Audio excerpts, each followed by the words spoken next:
Good day, everybody. My name is Pattie Grimm, and welcome to Own Your Own Shift, the empowerment coaching conference for women on the rise.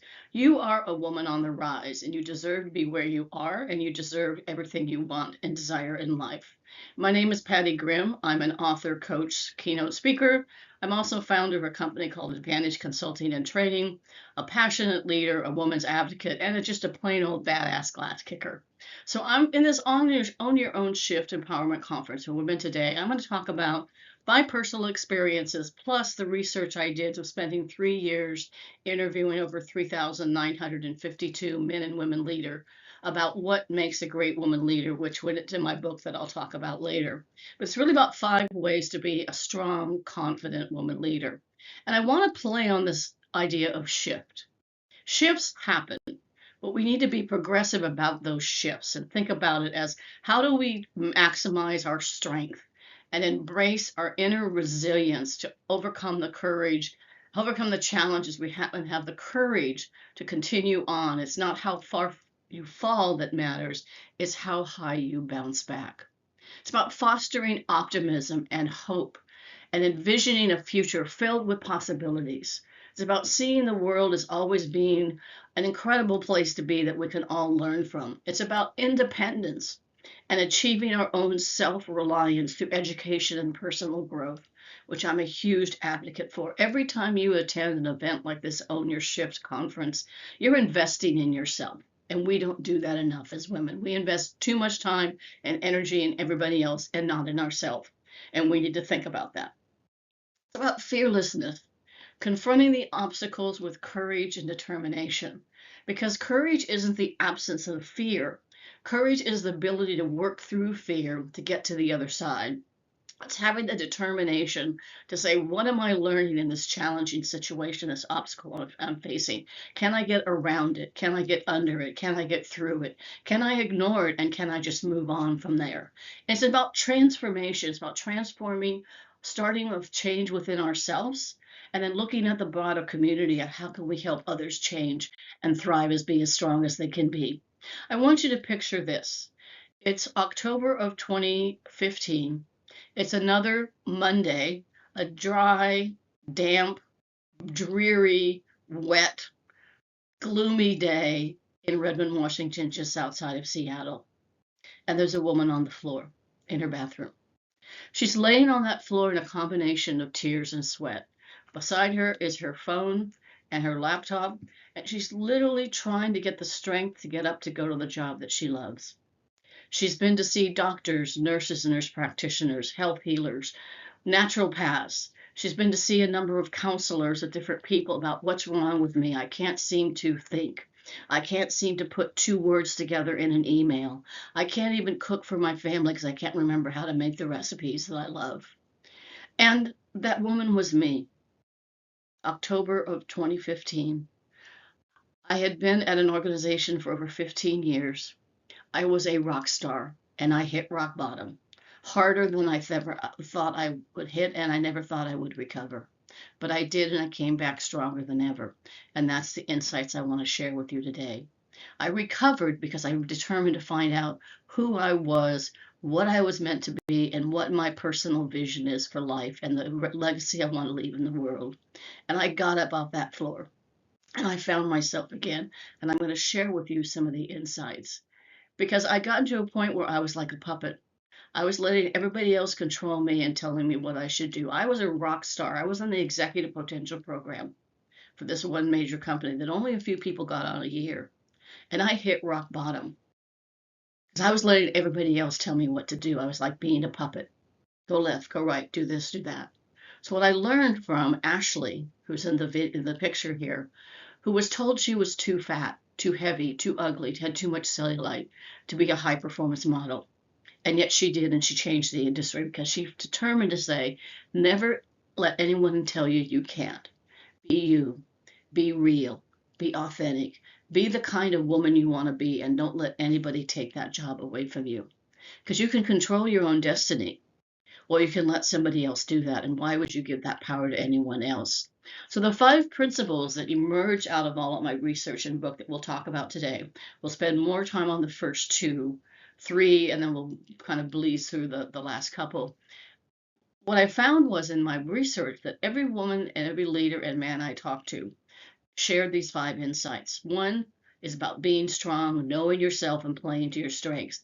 Two, develop a personal leadership vision to guide your life and your career so you can stay on course and get back on track when you fall down or you're on that bathroom floor. Number three, to stand out, be more valuable, visible, and vocal. Speak up. Tell people what's on your mind. Be present, be available, be visible. Put yourself number one on your things to do list. When I was on that bathroom floor, I wasn't number one, number 10. I don't even think I was in the top 100 because I let everybody else take care of me and I wasn't taking care of myself. And I had gained 35 pounds. My hair had started falling out. I've been to see so many doctors who tell me I had depression, anxiety, take time off, you're working too hard. And I'm sitting in front of a one woman doctor who told me if I didn't take care of myself, I'd be dead in 6 months. That was my wake up call. Part of my passion in life and my vision is to empower women and girls with the best they can be in any dare they choose and leave the world a better place. So no other woman feels that crash and burn that I did or recognizes the signs sooner and pulls themselves out of it. And the final principle is pay it forward and leave the world a better place. And I'm going to challenge you a couple times throughout this event with some activities. That's a little picture of my book. I'll talk about it later. I don't want to talk about it at the beginning of the session. I want to talk about you. So the first principle, be strong, know your strengths, and play to your strengths. If you haven't taken the opportunity to take a DISC, D-I-S-C, free online profile, a LinkedIn, a Strength Finder profile, a Myers-Briggs profile, a Predictive Index profile, take one of those personal style instruments, discover one of your natural inborn strengths, and I'll give you a fun exercise to do in just a minute to kind of discover a little bit of that so you can play to your strengths.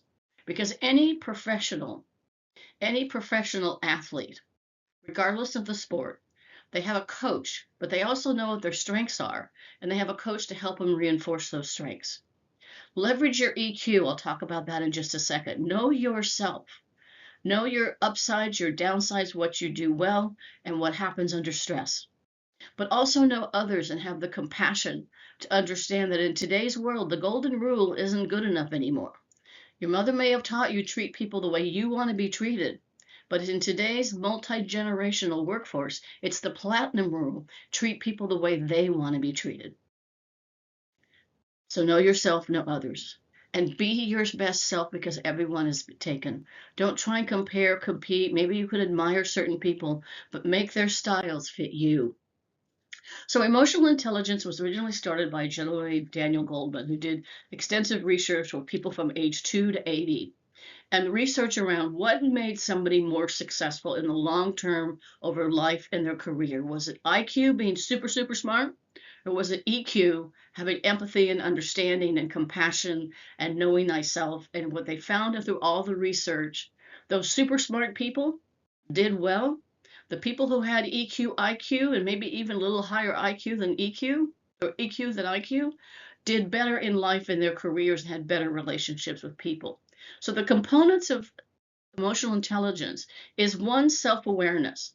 Who are you? What are your strengths? What are your downsides? And what do you need to work on in your career and life? It's having social awareness and empathy and understanding and compassion and passion for people. The number one thing people wanted from leaders during COVID that many times they didn't get was passion and compassion, that it was tough for them too. And having that other awareness to understand, I don't treat you the way I want to be treated. I treat you the way you want to be treated based on your personal preference, your style, your modus operandi that we'll talk about in just a second. It's about being self-motivated, picking yourself up when things go bad. It's having grit and determination. It's about having the ability to work through those tough times and learn from it. I learned something from one of the women I interviewed in my book, which is Colonel Deb Lewis, who was in the first class of women to attend and graduate from West Point. She didn't have a glass ceiling to break. She had a concrete bunker. And the drill sergeants would intentionally do things to not tell women everything they needed to know so they would possibly fail. But she had the determination and the empathy. And something she taught me is an after action review. And I encourage you to use this with yourself and with your team. Having that self motivation to pick yourself up and empathy and self regulation to not get upset when things go wrong. but have the ability and patience to be calm. So when something goes wrong, ask yourself what happened, why did it happen, what did I learn from it, and what would I do differently next time to have a different result? That way you learn and propel yourself forward through that self-motivation. When something goes well, what happened? Why did it happen? What did I learn from it? And what will I do again to get the same result? And you put all that together, that's your emotional intelligence going to make you that strong, passionate woman leader. So we're going to have a little bit of fun here to help you get an idea of what your strengths might be, right? And we're going to use birds in nature. And this really looks at what is the things that really are important to you, and that it's how you make decisions, how you communicate, how fast you communicate, whether you're asking or telling, whether you decide with your head or with your heart. All that has to do with who you are and your modus operandi. I'm using DISC because it's a simple way of looking at this. So when you think of an eagle in nature, they're strong, they're dominant, they're aggressive, they're assertive. Eagles don't flock. You see birds flocking together to have better teamwork. Eagles are loner, independent people that like to do things by themselves and make decisions on their own. Think about peacocks in nature. They're fun, they're flamboyant, they're colorful, they're imaginative, they're fascinating, they're interesting. All those wonderful things that peacocks are, right? Very colorful, interesting, creative, all those things. Think about an owl. An owl is smart and wise. They can see in all directions. So they're detail focused and oriented. They see the past, the present, and the future. And you think about the dove. The dove in nature represents peace and harmony and team and collaboration. So the way the DISC profile and most of these profiles work, it looks at whether or not you are a more direct person or an indirect person. So if you're a direct person like me, and somebody says, Patty, where do you want to go to lunch today? I'm going to say, let's go to Thai food. I'm going to be direct. If you're an indirect person, if you're a dove, you're going to say, I don't know, where do you want to go? Because I don't want to hurt your feelings or maybe pick a food that you don't like. Or you're going to be like the owl who says, let me take out my phone and check the Yelp reviews for the best restaurants around us. So it's just a different way of approaching things. Do you tend to talk first in meetings? Do you tend to listen so you can process information, formulate your response? Or the other side of the spectrum is task or relationship focused. Eagles and owls are task focused. They talk about details, facts, information, bullet points, things short and simple. If a team member is interviewing someone to be on the team and they're task focused, they're not going to use their head. They're going to decide based on the person's certification, where they've worked, how long they've worked, does their experience match what you need for the job. The peacocks and doves are going to make decisions based on their heart. Oh, I feel like this person is going to be a good fit for the team. So your doves, if you're a dove, direct, decisive doers, you get things done. The line means any strength to an extreme becomes a weakness. So if you're too much of an eagle, people will say you're dominating and aggressive because any strength to an extreme becomes a weakness. If you're a peacock, you're inspirational, you're interactive, you're interesting, you're innovative, but you can be seen as being impulsive and disorganized. People say sometimes peacocks' thoughts are like popcorn or bubblegum. It goes pop, pop, pop, pop, pop. They just pop out of nowhere. That may be seen as being indecisive, but they're being creative and innovative. If you're more of an owl, you're complete, cautious, careful. You want everything in order. You want to understand past, present, and future. To an extreme, you can get into analysis paralysis and you're very slow to change. You need lots of evidence to change. And if you're a dove, supportive, sincere, team player, harmony, really understands the pulse of the team, but you can be too sensitive and too caring. So why does this matter? Right? When you are in your strength zone, this goes back to Plato, that people are born with a set of preferences for how they think, how they act, how they make decisions, how they communicate, how fast they talk, how they make their decisions. All of that goes back to our DNA, the things that we're born with. It was refined by Dr. Carl Jung, and then also Myers-Briggs mother-daughter team in World War II came up with Myers-Briggs type indicator. And there's probably more than a dozen different kinds of style instruments out there. So I encourage you to take one to find out what your strengths are, so you can play to those strengths and find jobs that fit you. because you'll be more productive. You're in your peak performance zone. I'll give you a silly example of how to demonstrate preferences. There's no right or wrong. There's only a preference. So take out your pen, find a piece of scratch paper, write your name with your dominant hand 3 times. So if you're right-handed, write your name 3 times. How'd that feel? Natural. Peak performance zone. I didn't have to think about it. Print, write, don't care, just write your name 3 times. That's your peak performance zone. That's when you're performing and you're in a place where you're going to be doing your best work. You don't have any stress. Now take your pen and put it in your non-dominant hand. So if you're right-handed, put it in your left. If you're left-handed, put it in your right. How does that feel? Many times people are even trying to figure out how do I write this? And over time you get stress in your shoulder because you're operating outside your strength zone. So play to your strengths. How do you find your strengths? Think about things that make you feel strong versus things that drain you. Think about things that energize you. I can't wait to do this project because it's right in my comfort zone. Versus something that just zaps your energy. It takes so much work to do. I am not a detailed person. For me to do my expense report, I have to put it on my calendar the first day of the first month after my expenses or do my expense report. And I have to do it first thing in the morning when I'm at my best because I'm a morning person. And I'll delay it, I'll avoid it. It's a stressor zone. I make mistakes, just not in my wheelhouse. But those things that are my strengths, I find myself doing naturally, like organizing, meetings, projects, things. It's easy for me to do, and you find yourself doing it when nobody's watching because it's your peak performance zone, it's your pure passion. So focus on your strengths because success comes in doing what you love in life and doing it with passion. Number 2, this is so critically important, especially for women. What got me off that bathroom floor was the aha moment when I realized I stopped being true to myself and I stopped living my personal leadership vision. I stopped being true to who I was and I stopped thinking about what did I want to be? What kind of person do I want to be? How can I live my life with intention and have it powered by a vision statement? How could I use my vision statement to make better career and life decisions and not take that job that put me in that stressor zone and put me on that floor? I survived and came back stronger than ever. And I went back to that organization and knocked it out of the park. I went from rock star to rock bottom and back up to rock star again because I leveraged my personal vision to create balance and stay centered and true to myself. So what does living intention mean to you? It means living your life with a plan. I mean, not a detailed plan like I'm going to do this on this day, etc., but having a path or direction to head to that keeps me on path instead of just letting stuff happen to me. And I'll give a real concrete example of that. When I was at this company, I had a choice of taking an international assignment, and I had a choice of going to Europe, running our Middle East and Africa European division, and heading up what's called the Business Excellence team, living in Germany.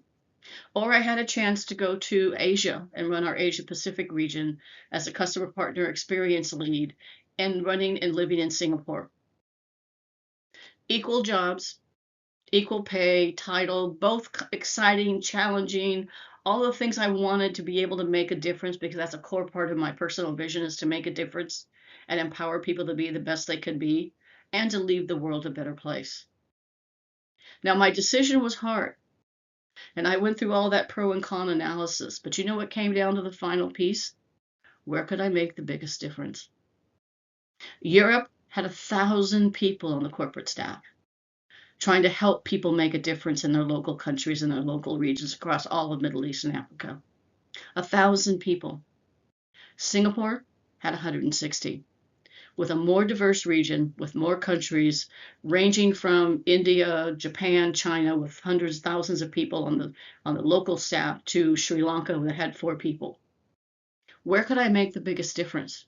Being a little bitty fish in Europe in that big old pond, or being a big fish in the ocean in Singapore and Asia and making a difference? My vision was the reason I made that decision. Because it's about the choices you make in life.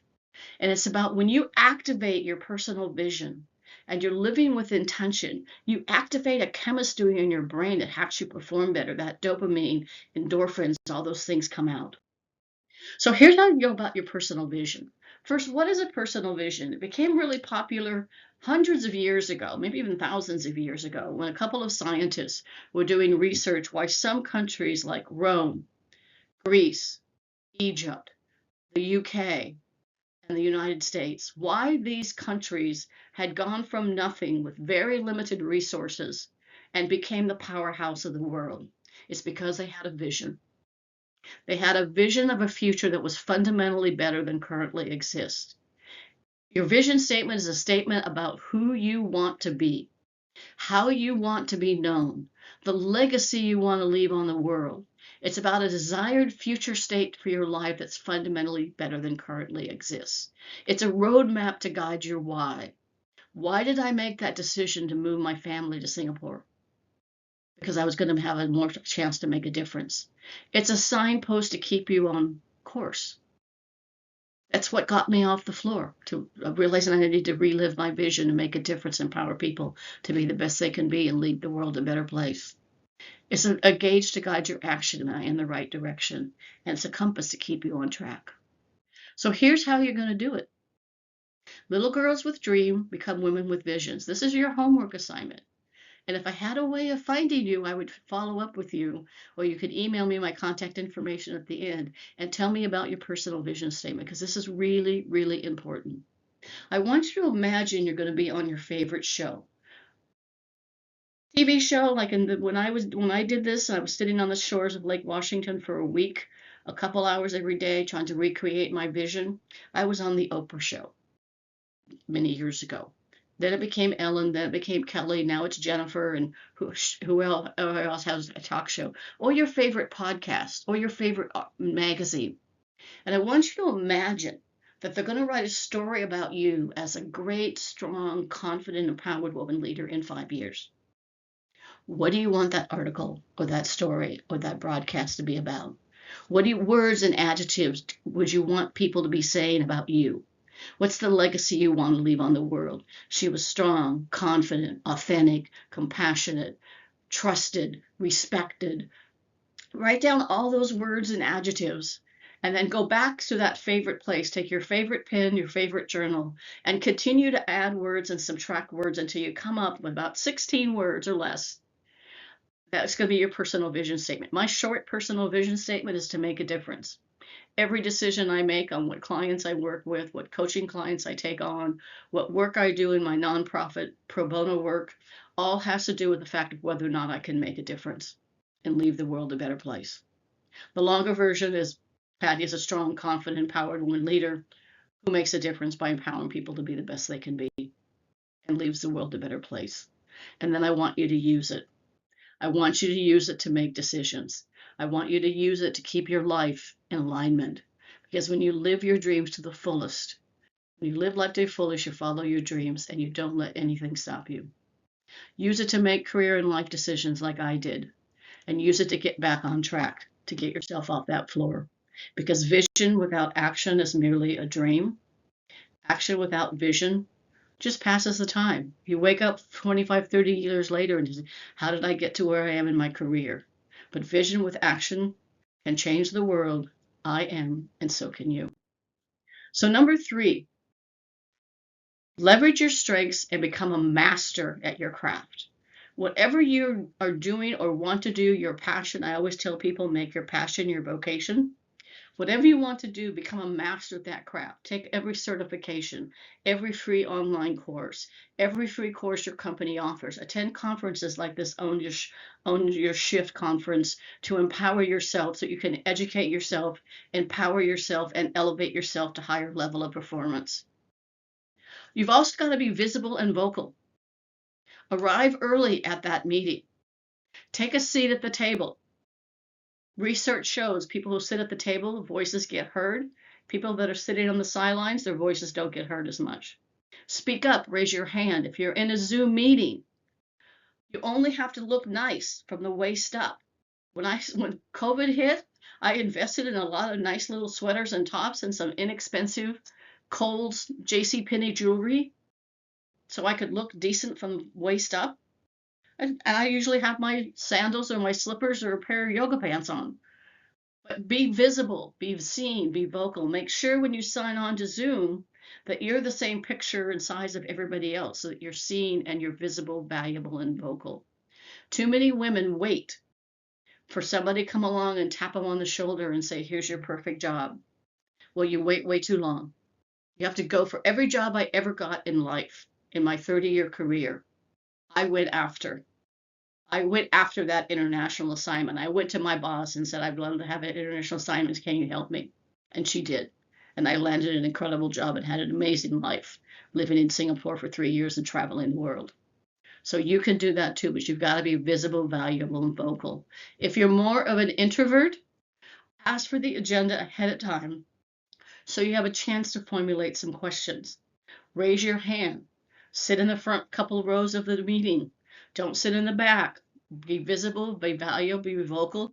That's how you'll accelerate your career because it will get you that confidence to achieve your dreams and communicate more effectively with confidence and having the courage to speak up because you stand out from the crowd. You don't need to be obnoxious and you don't need to be loud. You just need to be seen and visible so you can be the best version of yourself and achieve the balance in your life. Now, one of the things that a lot of women suffer from is perfectionism. And in my past career, I don't talk about it a lot, but one of my big consulting clients for about 5 years was Mattel Toys, and I worked on the Barbie division and worked on the Barbie vision, which was creating memories today, tomorrow, and forever, because everybody remembers who had a Barbie doll, remembers their Barbie, even to today, even though I never figured out why, but I always cut the hair. So anyway, funny side story. But so perfectionism is what keeps some of us back because it's a personality trait of someone with super high expectations of performance excellence. No one is perfect. Pick the most perfect, beautiful, wonderful star athlete or somebody you admire, a strong, confident woman leader, and you think they're perfect. And I bet inside there's still a little girl that's suffering from the good girl syndrome. I'll talk about it in just a second. So I have super high performance expectations of being perfect with being overly self-critical and caring too much what other people think. So that's all about kind of the perfectionism, but it starts out as what I call the good girl syndrome. As little girls grow up, boys are, little girls are sugar spice and everything nice, and little boys are dirt and rocks and dogs and other kinds of things and puppy tails. But girls are programmed to fit in. Girls at about age 10 stop raising their hand in school because they don't want to stand out and look stupid or look too smart. We're trained to be the good girl. Be the good girl. Have the good friends. Go to the good school. Get the good grades. Go to the good university. Find a good job. Find a good significant other. And all that good girl programming turns into perfectionism. That is the number one thing that is holding women back from breaking the glass ceiling and advancing up the career ladder is that internal voice that says, I'm not good enough. I'm not ready. I need another certificate. I need to go get my MBA. I need to have another year of experience. I need to learn another language. All that programming is the number one thing that's holding women back. So imposter syndrome is sort of that feeling of inaccuracy of persists even despite the evidence. I could do a knockout job at a presentation in front of all of the country managers for Singapore when I lived in Asia, my first country manager presentation meeting. I remember it very clearly because my laptop got a blue screen 2 seconds before I was supposed to present. And I stood up and presented with confidence. And I looked all those men in the eye and presented with confidence what I was trying to tell them. And when I finished that presentation, my boss came up and said, Patty, that was incredible. You know what my response was? I could have done better. I forgot this one thing I was going to say. And he said, stop. You did a good job. Congratulate yourself. Get over that imposter syndrome of feeling blame that I'm a fake. I'm not ready yet. I'm not good enough. No one should listen to me. And I don't belong here. I remember the first couple months in Singapore, and I was trying to fit in. And that same boss came to me after a meeting and said, "What the are you doing, Grimm?" And I said, "I'm trying to fit in." He said, "I didn't hire you to fit in. I hired you." So I had to think about getting over that imposter syndrome and said, practice self-compassion and forgiveness. This is new to me. I made a mistake because I'm still learning. My options are valuable. My opinions are valuable and important. And I just haven't established my tribe. Once I established my tribe of people in Asia, we all soared and we all helped each other. So confidence shows, and being visible, valuable, and vocal shows in your body language, and it's a state of mind. Instead of having that negative thought saying, I'm not good enough, use the 5-second rule by Mel Robbins that says, when you hear that little voice, I'm not good enough, I'm not ready, I'm going to fail. If you try and immediately go to a positive affirmation, your brain will block it because there's so many years of pattern of I'm not good enough, I'm not good enough, I'm not smart enough, I'm not good at numbers, I'm not. All that programming is in your brain. But if you use Mel Gibson's 5-second rule, it blocks that and you can now take on that positive affirmation. So it says things like, I'm not good enough. 5, 4, 3, 2, 1. I am good enough and I am going to succeed. Because that confidence in your mind starts first, but then it also shows in your body language. Research shows that women with empathy who are strong are more respected and advance faster. So it shows in your body language. It shows how you hold your body in a meeting. It shows whether or not you sit in a meeting and try and take up as little space as possible, or if on a Zoom call, if you're like this when you're trying to say something. That shows in your body language first. That good old power pose, right? I did this workshop for about 50 young middle school and high school girls in Palm Springs, California, when I was living in California at the time. And we did this workshop and we all stood up and we did the power pose of your hands on your hips, your shoulders over your ears. You're looking straight forward and you say, I've got this. I am bold, brave, and brilliant. And before I do a workshop, a webinar, presentation, or a client meeting, I'm usually in the bathroom or standing in the corner with my hands on my hips and saying, I am bold, brave, and brilliant. And I have a rock in my hand saying, you're going to rock this girl. It's in the space you take up. It's the hands tell the story. So your hands show empathy when you're talking to someone. It's one of the things to think about. I want you to do this confidence exercise too. I want you to practice this once a week. At the beginning of the week, I want you to say, I am good at whatever that is. What I like about me is, what I'm proud of me for is, I'm thankful for, and I help others. What do people compliment you for? Right? What are you good at? What do you like about you? So you can do this once a week at the start of the week to get your energy going. And this is the power pose by Ann Curdy. A 2-minute power pose. You can check out the YouTube video. Scientifically, it works. How do you sit in a meeting? How do you stand? When you shake hands, do you shake hands with confidence and look the person in the eye and say, hi, my name is Pattie Grimm. I own a company called Advantage Consulting and Training. How do you approach people? And your body and your language matter.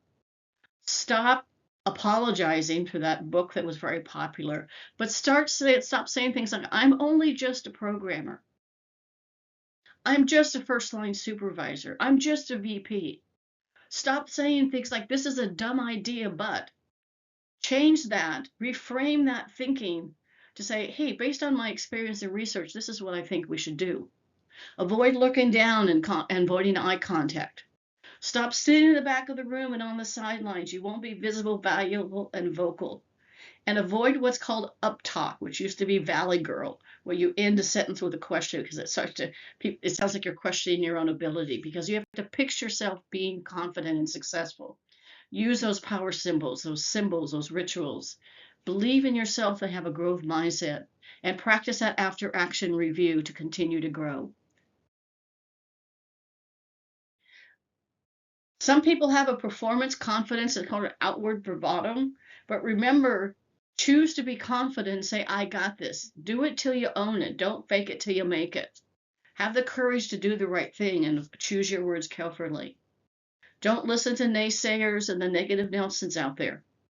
Just ignore them, turn them off, turn them on mute, and do it till you own it, to go outside your comfort zone, because courage isn't the absence of fear, it's the ability to work through fear to get to the other side. So be brave, not perfect. Nobody's perfect. I bet you can pick your favorite person you admire. Might be a woman leader in your company, might be a movie star, a singer, an artist, somebody, but they're not perfect, and neither do you need to be. Put yourself number four is put yourself number first on your things to do list. Sorry. Practice self-care. You can't give away what you do not own. You can't pour from an empty teacup. You can't help other people around you, including your family, if you're too tired to help them, if you're too exhausted and you're at your wits' end. So eat, pray, love. Take time to do what you love and do it with passion, because self-care is not selfish, it is survival. So another homework assignment is think about, how are you balancing your life? How do you carve out more time for me? Physical time, mental time, development time, family time, spiritual time. Think about how you could do that better. Couple practical tips. I had to schedule lunch on my calendar when I worked with high-tech companies, because otherwise I'd work all day and I'd work all the way through lunch and couldn't figure out about 4 o'clock. I couldn't think because I hadn't taken a break or eating lunch. So put those things on your calendar. Avoid back-to-back meetings. So between every 2 or 3 meetings, schedule 10 minutes. Go outside. I don't care if it's snowing. Go stand on your deck, or go stand and just get outside of your office space and take 5 to 10 minute breaks to just breathe and raise your shoulders and maybe do some sun salutations to get that energy back. Research shows if you're trying to solve a problem and you keep working, eventually you're working against yourself and you'll never fix it. If you go outside, you get some fresh air, you'll be able to do that. Stretch and say, I'm bold, brave, and brilliant. Be willing to delegate and ask for help and support. So a woman with a voice is a strong voice, so be bold, brave, and brilliant. Finally, number 5, pay it forward. Madeleine Albright has a great quote. I've heard other people were quoted, as we're seen as quoted, have said this quote, but it really was Madeleine Albright, the first former Secretary of State. There should be a special place in hell for women don't help other women succeed. So support, don't sabotage other women. Collaborate, don't compete.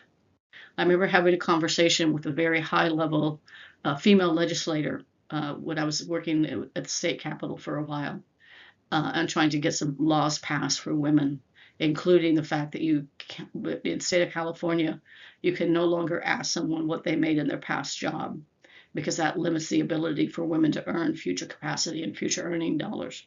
And we got that passed legislation. But what she said to me was, there's so few jobs, I can't collaborate or compete with other people because I have to get the best committee. Very, very sad.